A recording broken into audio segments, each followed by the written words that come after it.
Wasn't pretty. Yeah, it's a cup game. These games are not easy. We knew that coming here, and yeah, we made it really difficult for ourselves in the first half. Didn't deal with set pieces, give away silly free kicks, and that's a big strength for theirs, putting balls in the box, getting first contact, and yeah, we didn't deal with that as well as we should have done, and then we missed a penalty and give them another lift, and yeah, I said to the boys at half time, yeah, we need to be better defending, not making silly decisions, giving silly free kicks away, and I thought second half were a lot better.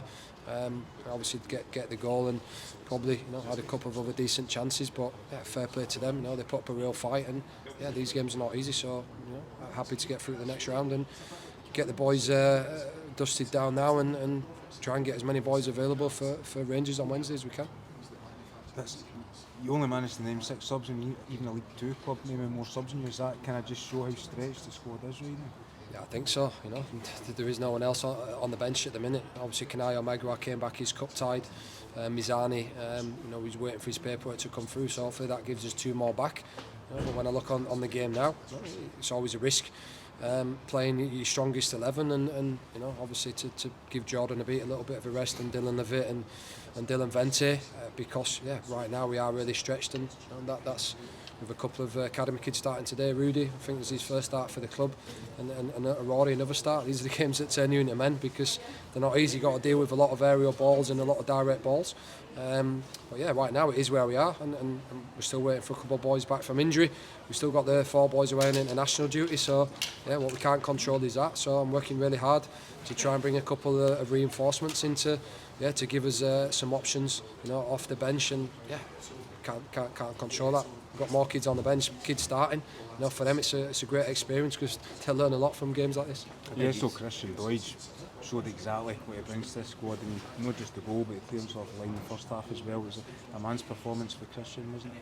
Yeah, look, Doidge is good in the box. We know that. He's had a tough season. He had the eye injury and then the groin injury. So, for Doidge to get a couple of starts, it's been good. And he's always a threat in the box, because he times his jumps well. And I think that was a perfect Doidge goal, a good delivery from Jair. And what we didn't need is extra time today, because I think I had to put myself and David Gray's boots on and try and get on the pitch, because yeah, we're really struggling at the minute.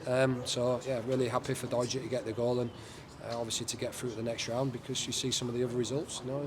In every country these games are really difficult and not easy, and all the pressure's on us to get the results. So happy to get away with a clean sheet at the end. Not a pretty performance first half, nowhere near good enough, but I thought second half we did more than enough to win the game. Did you have a few choice words at half time, or were you calm? Glad you weren't standing outside the dressing room door, that's for sure. But nah, listen, a couple of weeks off, we've done a lot of training, but nothing can prepare you for coming here and dealing with them aerial balls coming into the box. You have to get first contact on them.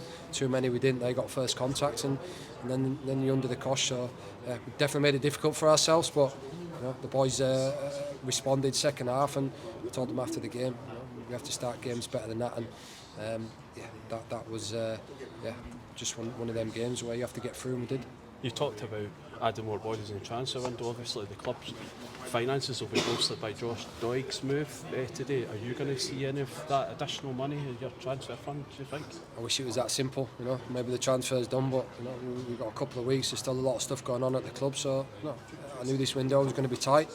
I don't think any of that money will be available in the budget, and what we've got to do is try and be creative like we have done with the player Mizani's quality.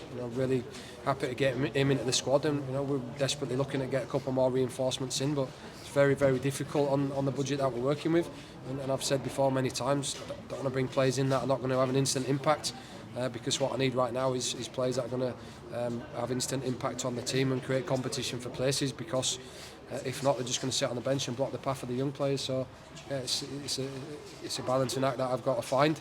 But yeah, I think the first signing is an exciting one, and yeah, myself, Brian McDermott, are on the phone every single day, and we were really close to a defender last week, and all of a sudden, his circumstances changed at his club, and then he became not available the next day. So yeah, it's a day by day thing that we have to monitor, and we've still got a couple of weeks, so working really hard to try and bring in the right reinforcements, because we've got a big second half of the season, and you need players, and that's where we're at the minute.